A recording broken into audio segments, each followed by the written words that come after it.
Hi, everybody. Welcome to the brand new Steelers Sanctuary. With all five of us, we got Bob, we got me, Zach, we got Leanne, we got David, and we got Dave. All of the Daves. And we are here to preview week 5 against the Dallas Cowboys and to test out a new fun little time format that we have. So, how are you guys doing to start out? Doing good. Awesome. Amazing. Wonderful. The injury topics right off the bat. Jalen Warren is most likely not going to play at this point. He was out again today. Cordell Patterson was out. He didn't practice with an ankle injury, but I see that as more of a veteran rest day mixed with the ankle than just a pure ankle. At least that's how I'm choosing to see it. But the biggest thing that I'm looking at is that Isaac Serumalu looks like he's going to be back. So I'm incredibly excited.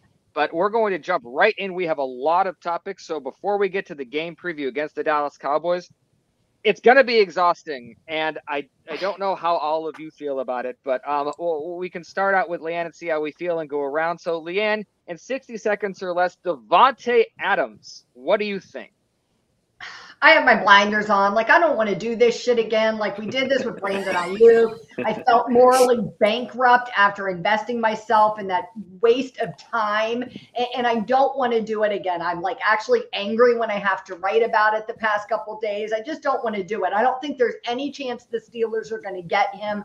I think the media is spinning it all these ways about how great Tomlin is and all the good stuff he does with wide receivers and how he would be the missing piece in our offense. But I think overriding all of the other factors for Davante Adams is going to be playing with one of those quarterbacks that he really loves. And I think he's going to be hard pressed not to go back with Derek Carr or Aaron Rodgers or somebody like that he knows and loves. So I'm rated like a very slim chance that we get him. And frankly, talk to me when he signs something. Okay. David Carr, what do you think of the Davante Adams situation? Here's the problem. This is going to drag out as well because he has a legit hamstring injury. It's not, a fake one, apparently. So he's going to be out another 1 to 2 weeks. So this is going to fucking drag on forever, too. So, you want to get invested in this, go ahead. I'm going to keep an open mind. They're saying the Steelers are the most aggressive going for him, but he wants to be a Jet. So, it's one of those things where I think they got, a 30% chance of maybe getting him if they are the most aggressive, but they want at least a second-round pick, maybe even a first, to just start the conversation. So, I don't know. I'm not in a mood for it to drag on forever like the Ayuk thing did. I don't think I can handle another 2-3 months of this mayhem, to be honest. So, if it happens, let's make it quick, no matter where he goes. Just make it fucking quick, please. Seems like we're all on the tired page, but Dave, what do you think about this? Guys, I'm getting that feeling that we're being used again. I think that every time you see the Steelers name pop up on Twitter when it comes to these things, they're just using the Steelers to up the ante. That's agent talk. I'm with you guys. I think he's going to the Jets or possibly the Saints. I don't think – you got to ask yourself a question. If you're a receiver, do you really want to come to Pittsburgh with a beat-up offensive line, a conservative head coach, a conservative offensive coordinator, and wide receivers that don't get thrown the ball? I think you much prefer to be in New York with Aaron Rodgers or down in New Orleans with Derek Carr and those offenses. Guys, I think we're going to be waiting on the scraps come the trade deadline of DeAndre Hopkins or something like that. This is not the player that's coming to Pittsburgh. I hate to break it to people. Okay, well, Bob, what other insights can you give us about Davante Adams? Well, I put the chances last night when we talked about it at 5%, and after hearing all the reporting today, my only reaction is, what the fucking fuck? I mean, it's absolutely I don't understand. I mean, when would the Pittsburgh Steelers make their highest paid player Davante Adams? And if they trade for him, that's exactly what it's going to be. Yes, Mike Florio made the point, some of these numbers are fake. They're not really going to pay him $44 million, but you still got to get him to agree to a contract. And honestly, I don't know if I'm him, if I'm going to go play with Aaron Rodgers, if I'm going to go play with Derek Carr, where I have relationships, I'll do that. I think Justin Fields is every bit their equal, but I don't know if Davante Adams thinks that. So my thing is, at this point, I think Dave's got a great point about us being used. I just don't see it. I'm pretty much on the same page with everybody. It's just the Brandon Ayuk situation took my soul, and I don't have another one to give. So we need a wide receiver, but I don't know if I'm willing to go through that. So Omar Khan, if you want it to happen, just make it happen quick. Now another point is during the preseason, it seemed like we were all worried about our cornerback depth and our defensive back depth, especially nickel corner. Then the first 3 weeks happened and things were going well, and now it seems like injuries and the need to move things around on the roster, which are a little strange, have us worried about our cornerback depth. We just had to release Darius Rush and Jalen Elliott. So we'll go in reverse order this time. Bob, what do you have to say about the cornerback depth and where we are and where Steelers are going to be moving forward? I'm mystified about what we're doing here. I thought Darius Rush was going to be a better player coming out of college. He's obviously not. I mean, he's going to be on his 4th team now in 2 or 3 years. So, okay, maybe. Hopefully this means Corey Trice is healthier than we think he is. But I'm going to bring something up I brought up in the preseason is I think this is a survive till Cam Sutton type of move. Hope we don't get hurt. We'll put Sutton out on the field. He'll look like some kind of hero. Boy, does that guy deserve to be a hero. I hate this idea. I don't like it. I will say this. I've been not enthralled by Beanie Bishop's play, but I've been pleasantly surprised. So, hopefully we can get by in the nickel because I don't see us playing the dime. Oh, okay. Dave, what do you think about how things are going on at the cornerback position right now? Well, I hate it. I mean, we're 1 injury away from James Pierre getting serious snaps for the Pittsburgh Steelers in this Dallas game, and that's terrifying. Not to mention, if Beanie Bishop gets hurt, then what? Who plays nickel corner? I'm not sure what the plan is and what the Steelers are doing here. I'm with Bob. I'm mystified. I don't know how you can go into an NFL game with 1 backup corner like they did last week too. It's bizarre to me. It's a bad process, and it's going to burn them eventually. If we have to see James Pierre out there on Sunday night, good Lord. I get it. He's a good special teams player and he's a good player to have on the roster. But as a corner, he lacks, and he's the only one. There's nobody else. So I am very concerned about the cornerback depth in this team. Okay. David, what else do you have to add about the cornerback situation? Well, I think Bob hit it on the mark that maybe Trice is healthier than we think, because that's the only thing that would explain this, to be honest with you. Because I'm sitting here and I'm thinking, and I'm like, dude, you really are willing to make Pierre the backup guy, the only guy in case something goes wrong? Like, that doesn't sound like smart to me. I mean, I honestly was like, maybe they're going to elevate either Anthony Everett or C.J. Henderson off the practice squad. Because that's me, honestly, that's kind of a move I would make. I don't. There's no way I would go into a game with just that as depth, to be honest with you. But I don't know what they're doing. The whole Cam Sutton thing too is another thing that maybe they're just counting time down until they get to him, get him back. So I don't know. It's not a good situation, and hopefully Trice is indeed healthier than we all suspect. Well, Leanne, it's all injuries and concerns. Where are you coming in on this? I mean, I don't even know what else to add. I mean, it is what it is. The situation is ridiculous, like Dave said. And I mean, what else is there to even say? Russell Wilson, I think the only reason anybody is even talking on a small percentage level about the fact that Russell Wilson might be starting is because Mike Tomlin wants him to start so bad.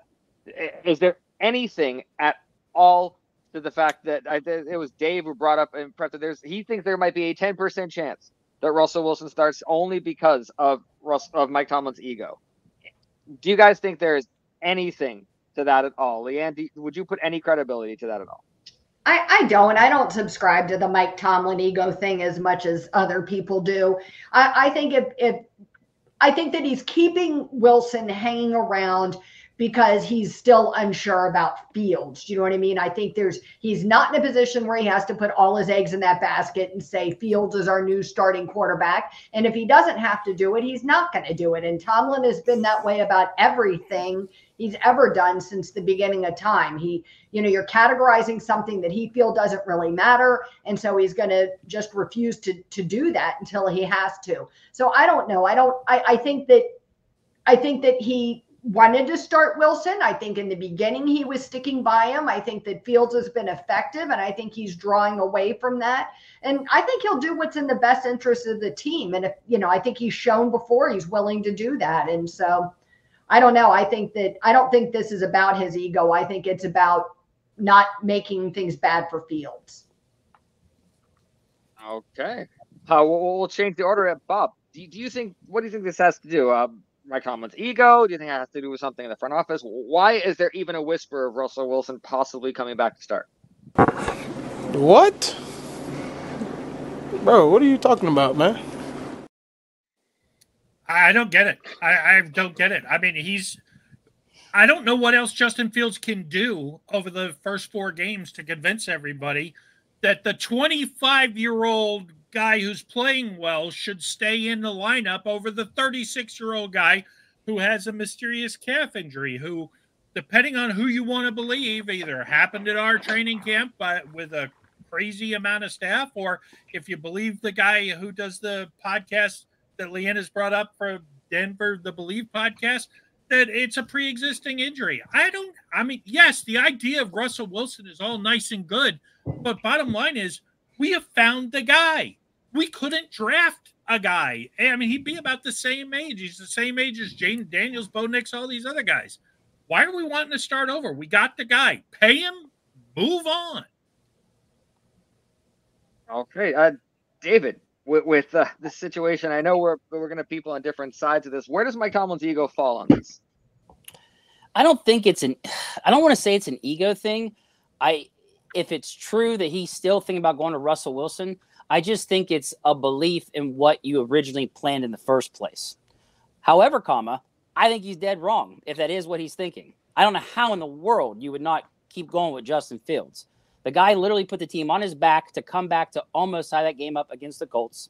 He's actually got better stats than Patrick Mahomes. Like, did you ever think that we'd have a quarterback where through 4 weeks we could say, wow, his stats are better than Patrick Mahomes? I didn't think that, but here we are. He's actually top rated in top 5, top 10, and all kinds of categories for quarterbacks. My gosh, he's even the top 6 rated quarterback in fantasy football right now, too. Like, it's insane to think that it's time to go back to Russell Wilson once he's fully healthy or whatever. There ain't no fucking way. Like, I don't know how you could think that. Okay, Dave, are you going to be as passionate about that?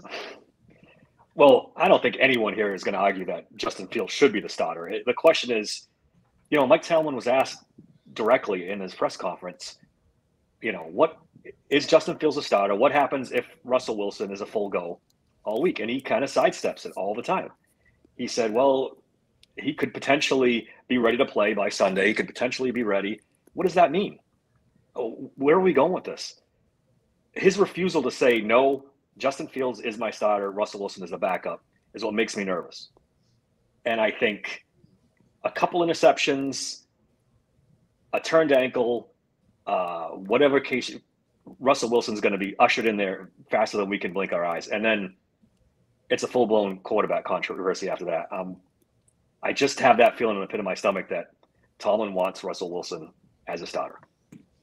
Dave, he can show you how he makes the hot dogs, but you're not going to like it. I won't like this one, Leanne. I'll tell you that. Goodness. Yeah. Well, go ahead, Bob.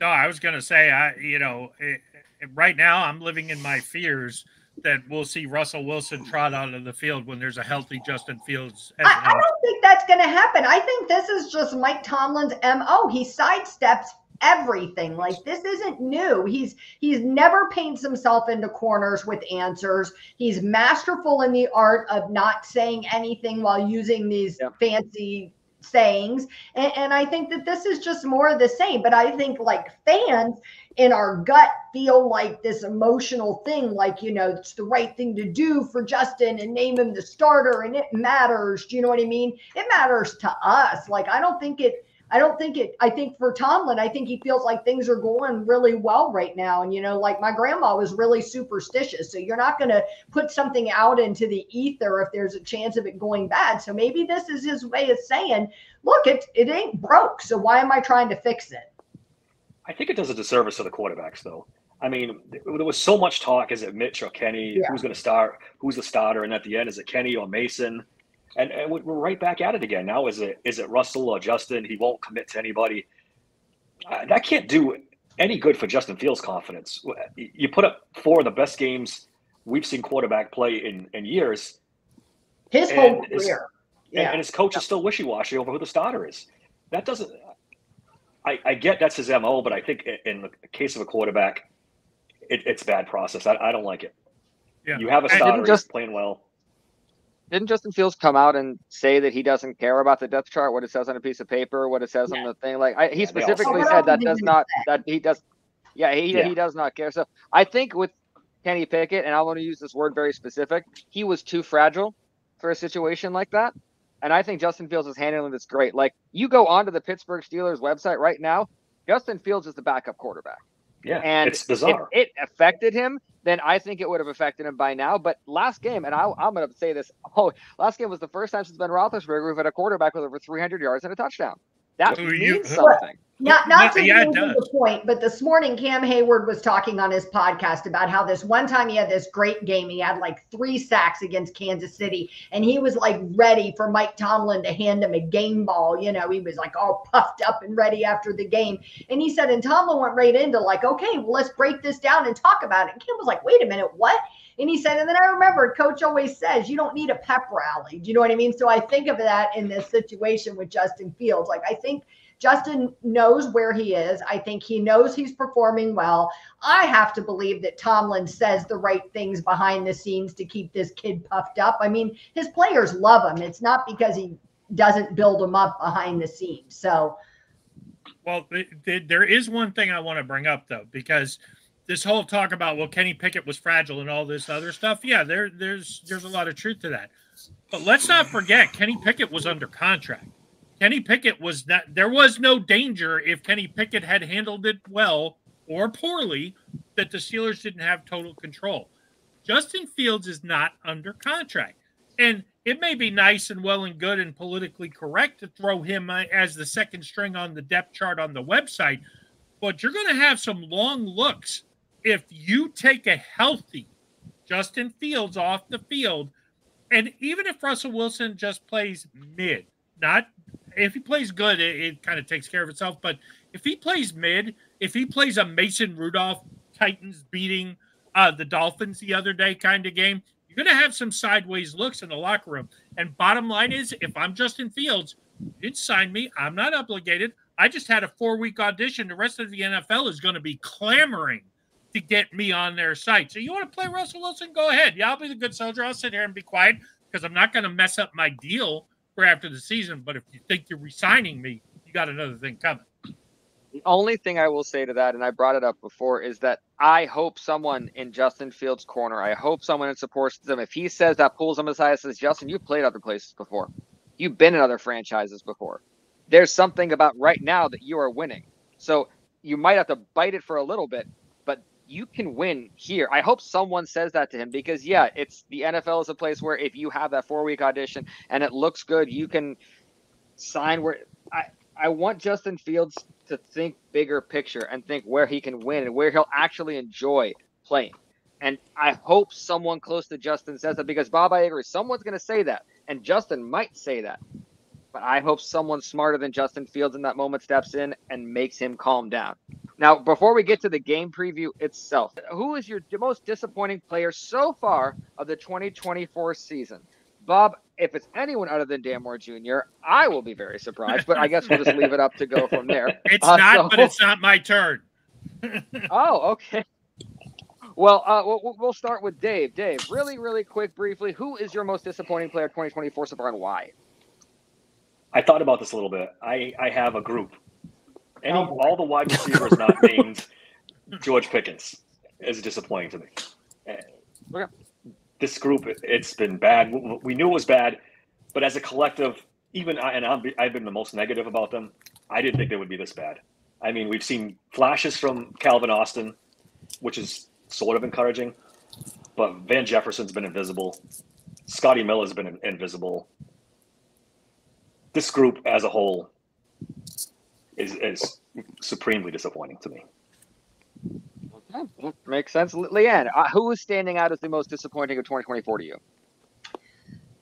I got to go with Joey Porter Jr., man. I expected like a big jump forward from him this year. I really did, and I'm just not seeing it. It makes my heart hurt a little bit to even name him because I want it so badly for this kid. I will say I do think he's going to turn it around. I don't think he's broken. I don't think he's like a bust. I don't think he doesn't have it. I don't know what's going on with him these first couple of games. Do you know what I mean? If he just needs to settle in a little bit or what, but I hope he turns it around. I will say, too, that I think that there's like a last game against Indy, the rest of the defense didn't help his cause any either. So I hope he'll turn it around soon. Hey, Bob, who's disappointing you and surprised me? Minkah Fitzpatrick. I didn't even think about this today. I'll give credit to Joe Starkey because he went on a long rant about this this afternoon. And the more I thought about it and I listened to it 3 times, I had to agree. Minkah Fitzpatrick hasn't caused a turnover in 2 seasons. We're paying him a lot of money.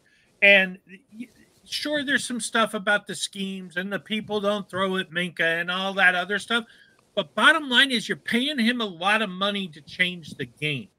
You know, he was the top paid safety. Now he's a top 3 paid safety. He's not as aggressive coming into the – so the fact that, okay, fine, he's dropping 30 yards off the ball. He needs to be in the play. If he's going to be a center fielder, we want an Ed Reed, which is what Joe Starkey said. We want an Ed Reed type of safety back there.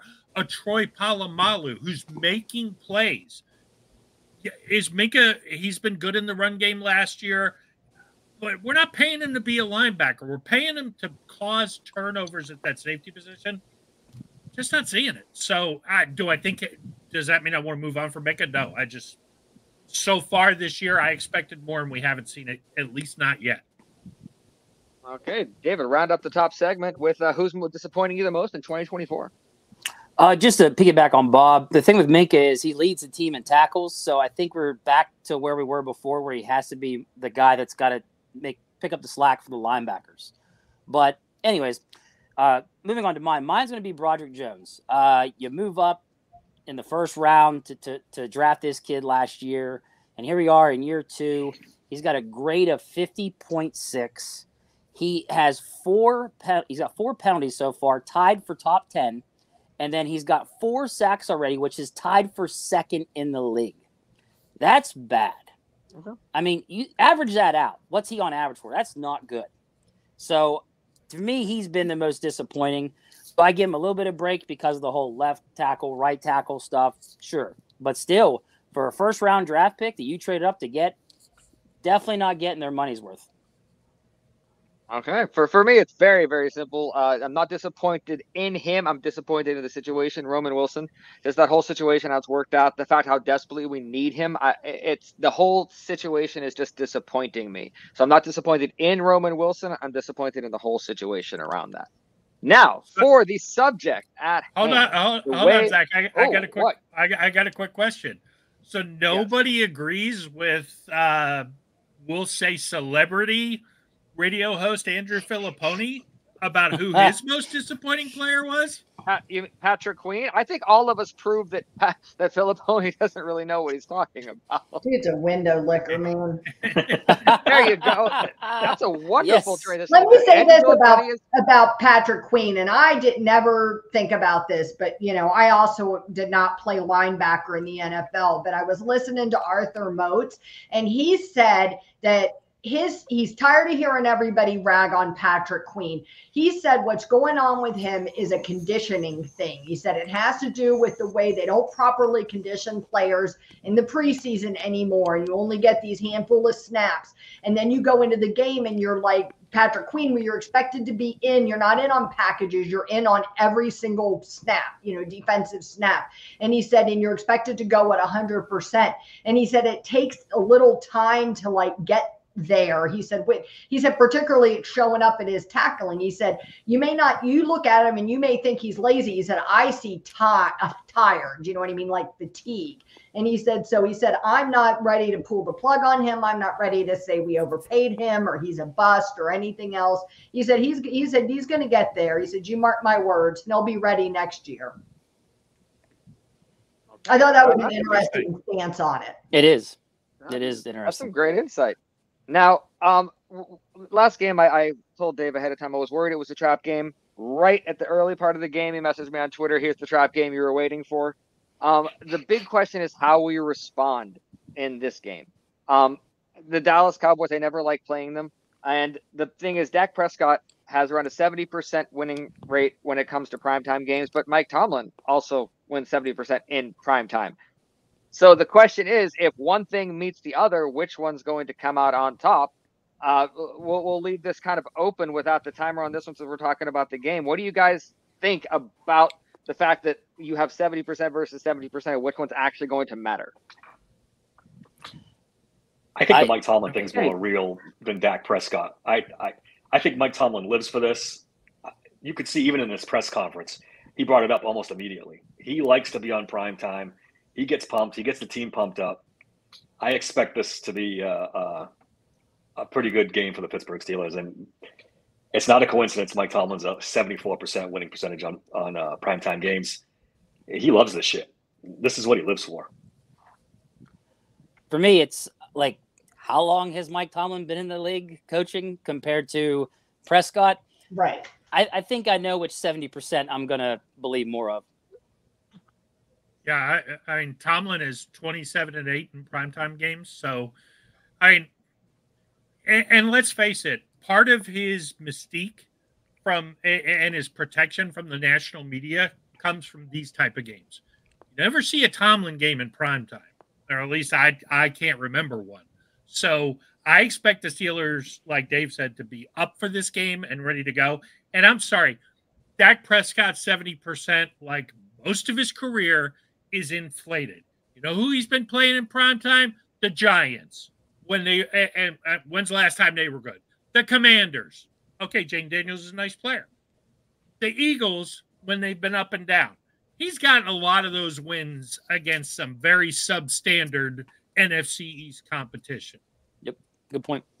Yeah, I was going to say the same thing Bob said about Dak's competition. I think for old America's team and the fact that Jerry Jones kind of runs the NFL, I think they set them up. They lob them some easy games to play on prime time. I think for the Steelers, it's the opposite. I think they actually schedule our toughest opponents and put us on prime time. And that's why I think it makes Mike Tomlin's win percentage so much more meaningful. I also think it's a big factor that we're coming off a loss and they're coming off a win. I think that our defense is going to be really embarrassed about the way things looked last week. I think Justin Fields has been better every single week. I think he'll continue to improve. He's hungry. He wants this. He can, it's right there. He can grab it almost. And so I just think that's a more motivated group. I mean, I think Dallas is in a place where they're borderline tanking for the draft pretty soon. Do you know what I mean? They're in bad shape. Ooh. Goodbye, Mike Carthy, then. We just lost Jerry Jones as a viewer. He's running like an offense from like 1847. I heard somebody say today that Dak Prescott is swimming the 100-meter freestyle in games with a 100-pound Mike McCarthy weight tied around his neck. You know what? That explains a lot. They said that he's on. I really do. I agree. I think he's on borrowed time there. Okay. Well, considering that the Dallas Cowboys are supposed to be one of the worst rushing defenses in the league, although supposedly we went up against one of the worst last week too, so I'm not really sure how much weight to put in that. Not our backfield, but what do you guys think about Justin Fields breaking out with his legs in this game? He had over 300 yards passing last game, but do you think this could be the breakout rushing game for Justin Fields? Leanne, kick us off for this one. I think so. I think we've seen, him loosen up a little bit more each game. And so I think we'll see him. Hopefully if the offensive line can get their act together this week a little bit, I think that we could see him run a little bit more. But I also think we could see him connect with George Pickens a lot more this week and potentially, allow George Pickens to have that big game that he's kind of been right on the cusp of having. I like that. Bob, what do you think? Yeah, I mean, I think you can't undersell enough the fact that no DeMarcus Lawrence and probably no Micah Parsons. I don't think that's official yet, but I think we're a lot closer to that being a reality. At least a hobbled Micah. Yeah, and if they can't get to him on the edge, and kind of going back to Dave's points with the wide receivers not getting much separation, he may be forced to run around a little bit here, and maybe it helps. Calvin Austin or Van Jefferson or the hot dog vendor get open if they're triple teaming George Pickens. And I think there'll be a lot of, Arthur Smith will say, hey, I want you more on the edge. I think we'll see more rollouts in this game. I thought we would have saw a lot of screens against the Colts and the Chargers. I think we'll see a lot of rollouts in this because they're not going to be too intimidated on the edge. And as far as Broderick and Dan Moore go, if there is a lot of pressure off the edge, then it does not bode well for the rest of the season, because this should be a game where they really protect and do a good job sealing the edge for Justin Fields. David, what are we seeing out of Justin's legs this week? Well, they're 27th against stopping the run in general. So for me, it's also the fact that both their corners are questionable. So they're going to have to really worry about the pass as well. So they're not going to be able to load the box all the time. So I think that sets it up for Justin Fields and the running backs to find some lanes to run through, to be honest. So I think you could see Justin Fields have another possible 300 passing and 50-plus yard rushing for sure. I could definitely see it happen. I like that. Dave, what else you got to say about Justin running? Well, you guys have covered it pretty good. I'll just add that with the injuries to Jaylen Warren and maybe Cordero Patterson, maybe there's even more design runs for Justin Fields. I know they've tried it a couple times with a mixed bag of results, but this is the game. I think this is the game that Justin Fields hits a big one, and he goes for about 75, 80 yards, maybe even 100 yards rushing this week. I truly believe that. I agree. Now, Leanne brought it up. This defense got their pride hurt, got their ego really beat up really good against the team that they were supposed to be able to handle. So they're coming into this game with a lot to prove, not just to everyone else, but to themselves. This is not the Dak and Zeke of old that people used to talk about. This is a very different Dak and Zeke. So how do you think this Dak and Zeke is going to go for our defense? Just opened it up to the group. They're old, all right. They're not going to have much success rushing the ball at all. I think they're going to try to spread the Steelers out and throw as much as possible. They're 32nd in rushing. They're the worst in the league in rushing. So they're going to be able to have CeeDee Lamb, but here's the problem: Cooks is out of this game. He's not playing. So then the other wide receiver is Tolbert. Have you seen what he's done? Not a whole lot. So really, it's going to be CeeDee Lamb or nothing. Now they are, I believe, 4th in passing, but again, when you lose your second wide receiver, we've all seen what not having your number 2 wide receivers like. It's going to be a little rough. So Ferguson and CeeDee Lamb are the only guys he's going to really have to rely on, because I don't think the running game is going to be there. As long as our D-line's healthy, I think we shut them down pretty good. I think Dallas is a one-dimensional team at this point, so the defense should feast. That being said, only little grain in the back of my head where I'm just even the tiniest bit nervous about this game is Ezekiel Elliott was washed up last year.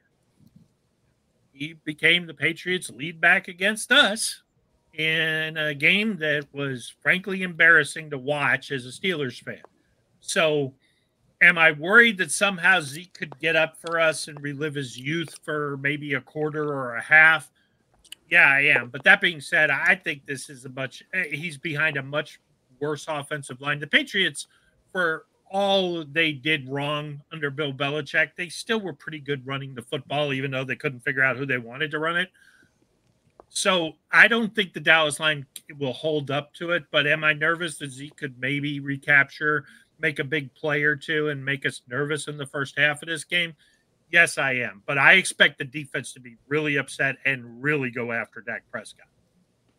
I think it'll be interesting too to see a little sidebar on this, how the officiating goes in this game, because we found out that Sean Hockley's crew is officiating. They're one of the least flag happy groups in the league, which is both good and bad because we've taken so many shitty bullshit penalties, but then also watched like TJ get date raped out in the middle of the field while nothing gets called. So I think it's going to be interesting to see how that plays out this week. I mean, there was, with the last couple of weeks and everything they called on us, I was shocked at all that they didn't call on the opponent. So I know that TJ always gets held to some degree, but last week and the week before was ridiculous. Yeah, it was. It was. Yeah, this should be a big game for TJ Watt for sure. It should be. It really should be. They've only got one. To show that we can still be effective without Alex Highsmith. I mean, for all the talk that went on about how we can't play without TJ Watt, I don't think we've talked enough about how hard it is to play without Alex. Do you know what I mean? I definitely think that's was an impact last week.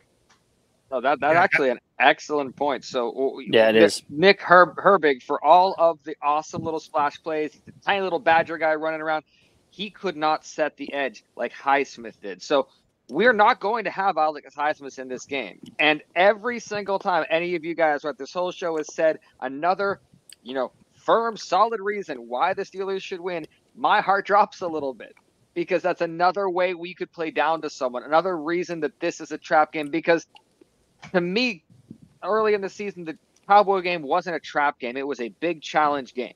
And I preferred that. I preferred us to rise to that challenge. I don't trust us to not play down to them. So we have a very small margin of error. So, Bob, started out.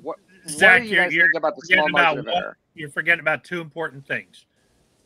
No way Tomlin won't have them prepared in prime time, ready to go, because coming off what was a Tomlin game, if he has two back-to-back, it makes him look bad and he loses his national media protection. But number two, this is the Dallas freaking Cowboys, okay? And for people who started watching the Steelers in the 70s and all through the time and who remember the nightmare that Super Bowl 30 was, if the Steelers aren't up for the Dallas Cowboys, heads got to roll. There is no playing down to the Dallas Cowboys. You roll over the Dallas Cowboys. You get up for the Dallas Cowboys. I can't see us ever playing Dallas. I mean, unless they're 1-15 or something, and playing down to the Cowboys. What do you guys think? I can easily see us playing down to the Cowboys. Do you guys agree with Bob? Well, yeah, the primetime thing helps a lot, because we've talked about that. I mean, we saw this team lose to 3 horrendous teams in a row last year, so nothing would surprise me. I know it's a different quarterback, it's a different situation, but that's still fresh in my mind. I don't know about you guys, but that Cardinals, Patriots, and I forget the other team. Colts. Exactly, the Colts. That was rough last year. Let's not relive it this year, please. All bets are on the table. It's hard to tell what the hell Right? could happen. Honestly, we can say, I can predict things, but with Tomlin and the way the preparation for these games, I don't know. It could happen. They could play down and get smacked for all we know. I'll say we hate Dallas, but they hate us too. Correct. This isn't a one-sided thing. You know what I mean? They hate us too. And so I think, they come in just as fired up as we are. Their fan base just as fired up as we are. I certainly hope that the old Yinzers pack Acrisure and get nice and loud this week, because I don't know that some of the younger fan base totally gets the angry sentiment towards the Cowboys. But I've been in Pittsburgh for games at home against the Cowboys before, and the over 40 crowd definitely brings the noise. Yeah, I'm definitely one of the younger ones who I'm the youngest one here, so I don't have that I know about it, but for me, my hatred is for a lot of other teams. My hatred goes for more the Patriots, the Ravens, all that. I hate them all. I only all. I only remember us playing the Cowboys, I think, 2 or 3 times. Ben Roethlisberger's rookie year. the awesome comeback that we had, and then the really unfortunate breakdown that we had where we lost after Antonio Brown scored the great. So those are the only ones that I remember. So the Dallas Cowboys are always a weird game for me, and we're a zero margin for error team, and like it keeps saying it. The officiating is worrying me because Leanne, you brought up that the lack of flags means that TJ is just going to get mauled and mauled. But what I'm curious about is what X factors are going to come out here. Aaron Champlin is going to be there. And if there's a chance that Cordell Patterson's ankle is not what I think it is, and it's not a rest day, and he is hurt, this young kid could play a big role. So what do you guys think we could see from him if he has to spell Najee? I really don't know. I don't know what to expect from him. He looked pretty good in the preseason. It's definitely an X factor. You don't know. He's a cool story, so I'm like cheering for the kid. I know that I brought it up on the live show or the little mini show we did the other day that Fittipaldo said that if Patterson doesn't play, then Jonathan Ward will, and he sees Ward as being an even better runner. So I feel like that's an interesting fact and something the Cowboys haven't planned for. Do you know what I mean? It'll be interesting if those guys are playing instead of Patterson, but fingers crossed Patterson's healthy. I think the O-line decides in a way how well he does, to be honest. I mean, they get Isaac Seumalo back at left guard, right? So we're going to shift Mason McCormick back to his natural position of right guard. Correct me if I'm wrong. And then hope that Roderick and Zach and Moore hold up their end of the deal and open up some holes for these guys. I mean, you watch the video of Najee and his carries and Cordell Patterson. There was some mixed issues between the runners and the guys up front blocking. So I think they'll be the ones that help decide pretty much how he does. But he is a different back to Najee, though. He's more of a speed back. So it could be a nice little mix there. Once he comes in, it could be a little different in a good way. Look, bottom line is this, Dave was alluding to the video of Najee Harris. If you haven't seen it on Twitter, I think it was it Carney or no, Tommy Jaggy. Tommy Jaggy posted it. And you could, if you just sit there and watch and give it an honest look, I mean, it's pretty scary. Najee was jump cutting every play into contact. It was really bad. Whereas Cordell, when he was running and he was so effective, he was hitting the hole and he wasn't making any cuts until a yard or two down the field to pick up an extra 3, 4, 5, 10 yards. So if Shampkin all of a sudden gets on the field and all of a sudden he's hitting the hole and boom, boom, boom, boom, boom, and Najee is jump cutting into contact, I think we got to start worrying about his psyche and where he is. I mean, is he trying to hit a home run every time because he wants a contract? I don't know. I'm worried. I hope that Shampkin does well when he carries the ball, but I'm worried that Najee will come out with the 8-game flip off the crowd, 8 in the box, flip off the crowd, get all upset. And then all of a sudden Shampkin or Justin Fields is picking up 5, 7, 10 yards at a clip. I hope he don't flick off the crowd at Acrisure. That would really go bad for him. Yeah, that would be strange. Yeah, that'd remember now the thing Maybe about he's trying Najee, to get included in a Davante Adams trade. Could you imagine, like, he scores a touchdown and just flicks her off, like, yeah, fuck you guys. You don't think I suck?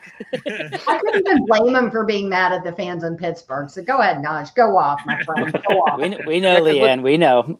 I'm a Najee apologist as well. Absolutely. Because with this, I think it's bigger than Najee. Number one, everyone says it's very, very clear that the Steelers aren't doing the right play calls when Najee's in, especially on first down. It's very obvious. First down, Najee's in, they're running. Every defense knows this. And so if you're having, and especially we heard today, there's a very good chance that Justin Fields confirmed he can't check out of plays at the line.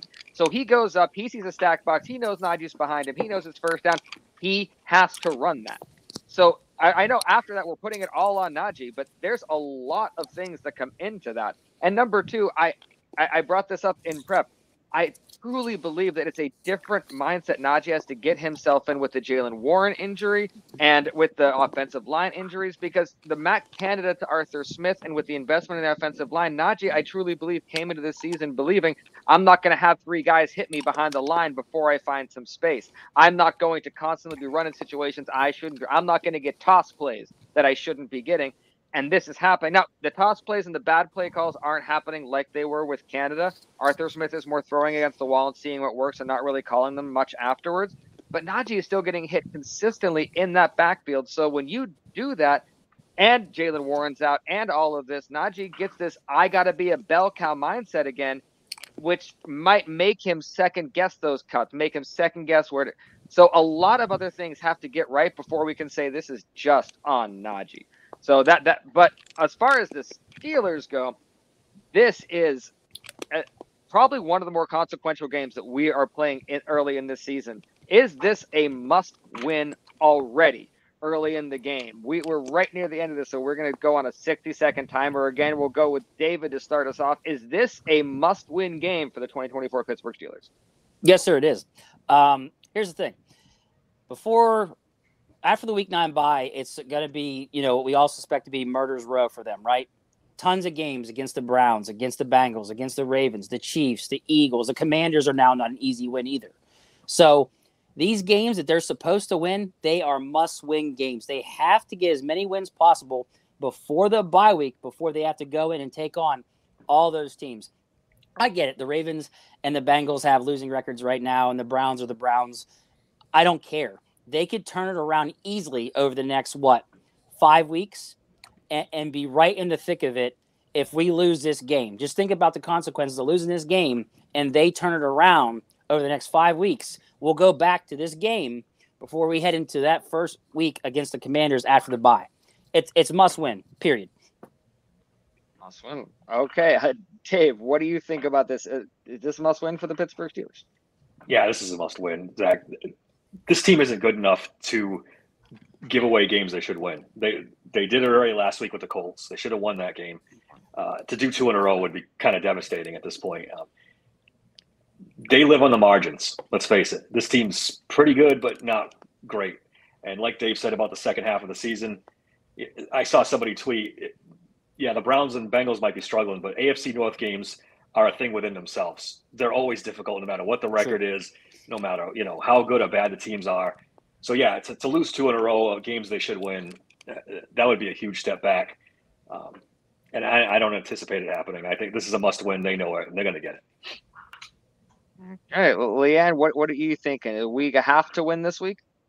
I think I'm going to make everybody take a shot every time David says murderer's row for the second half of our season.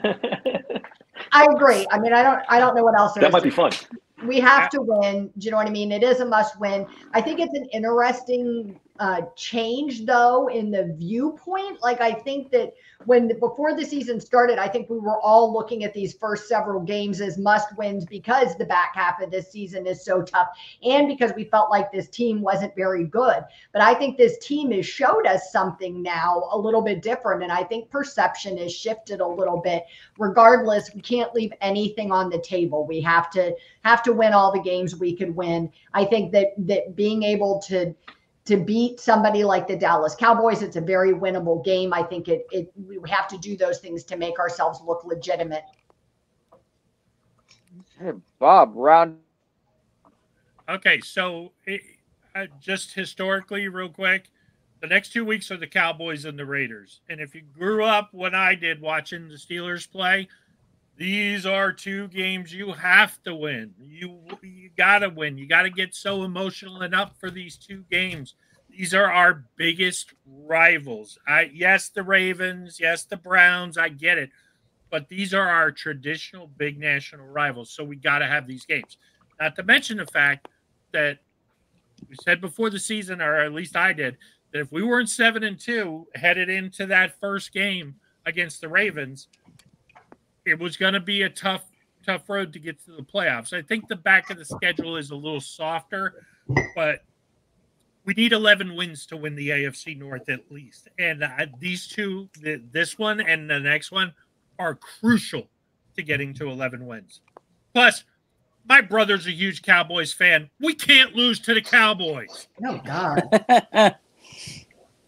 My big thing is I look at if we lose this game and we are taking a 2-game losing streak to the Raiders, who we traditionally have inexplicable awful games against, then I cannot see us pulling it together and not making it another Tomlin 3-game losing streak.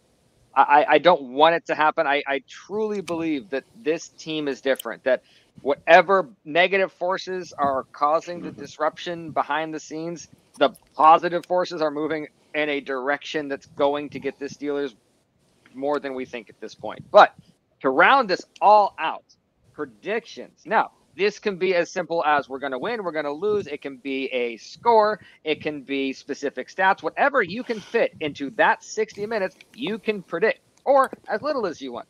I'll give one. I think it's going to be Steelers 24-17. I think we win this game handily, but they score a garbage touchdown in the end to make it a 24-17 game. Steelers win.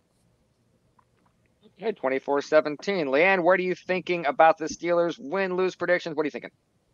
2014 Steelers. I think that our defense will play well. I agree with David. I think there'll be some crappy touchdown in the fourth quarter that they shouldn't have had that we'll let them get because we go into like some sort of bad prevent system. I think Najee's going to have a big game. I think he's going to run all over the place and shut everybody up, and I'm here for every minute of it.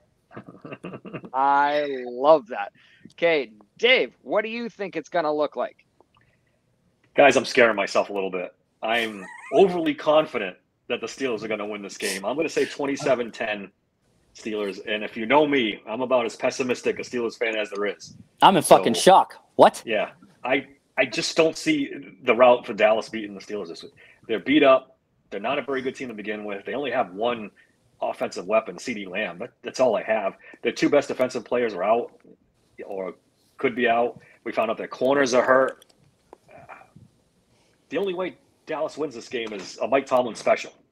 Something funky happens, and I just don't see it. I see a route. 27-10 Pittsburgh. 27-10. I like that. Bob, where are you going with this game? Predict. I also like the Steelers to win this comfortably. Dallas's MO under Dak Prescott is to get way behind, and then he has a furious rally for them to lose by 7 to 10 points and make it look like, oh, they fought through the whole game. I think the Steelers start fast. What they didn't do last week, they will do this week. And I see us going out maybe 21-3, 21-0 in the first half, and then kind of in the second half, putting it in the tank. And I feel like 27-14 with maybe Dallas, driving and turning the ball over late. Okay, well, I am going by the pure numbers on this one. I would love it if we score one more touchdown offensively each game moving forward, because then we're just going to win by hundreds by the end of the season. So I'm going to say 31-14 for this one. Boswell has an easy day, and the offense somehow scores 4 times. I'm not talking a defensive touchdown here. I want 4 scores from this offense. Let's get George Pickens 2 touchdowns here. So, man, you're the first one I've ever heard predict them score like 30 points ever. I predicted it last week, and I was not that far off. I was only, 6 points off? Yeah, you were close. So, yeah. Bob and Leanne know I'm going to get one of these games this year perfect. One of these times. I've gotten incredibly close. I'm not predicting 30 points until it happens. Yeah, I predicted 27. They would have had it if Najee wouldn't have decided to take a knee or whatever. He didn't try to actually go for that one touchdown. Yeah. But they're there. I don't dismiss it. I like it. There is a shot. I think you're right. When was the last time the Steelers scored 30 points? I don't know. Ben Roethlisberger? No, they did it once I don't know. with Kenny. Once. No, I don't know. Well, I think the better question is, when was the last time the Steelers scored 30 in a win? So, I'll take 30 in a loss. December 31st against the Seahawks. Yeah. December 31st against the okay. Oh, that's right. That's right. And Kenny hung 30 on the Bengals, but they lost 37-30. That's right. Oh, okay. So they've done it a couple times. And we actually scored 30 points the week before that against Cincinnati. Okay, so Oh, this back this was post Canada, wasn't it? We got rid of Canada. Then we started scoring 30 back-to-back points. games. That's right. Weird how that worked, didn't it? Funny, Weird. right? Huh. They've been so bad I blocked out the good parts. It's just Right. I don't remember anymore. Well, thank you all so much for joining the brand new Steelers Sanctuary. Let us know what you think. What you think about the timers, about the topics. If you want us to bring up something that we didn't talk about, or if we're talking about something that you really don't care about, let us know either way. From all of us, from Bob, from Leanne, from both of the Daves over there, and from Zach, this is Steelers Sanctuary, and we will see you after the Steelers game.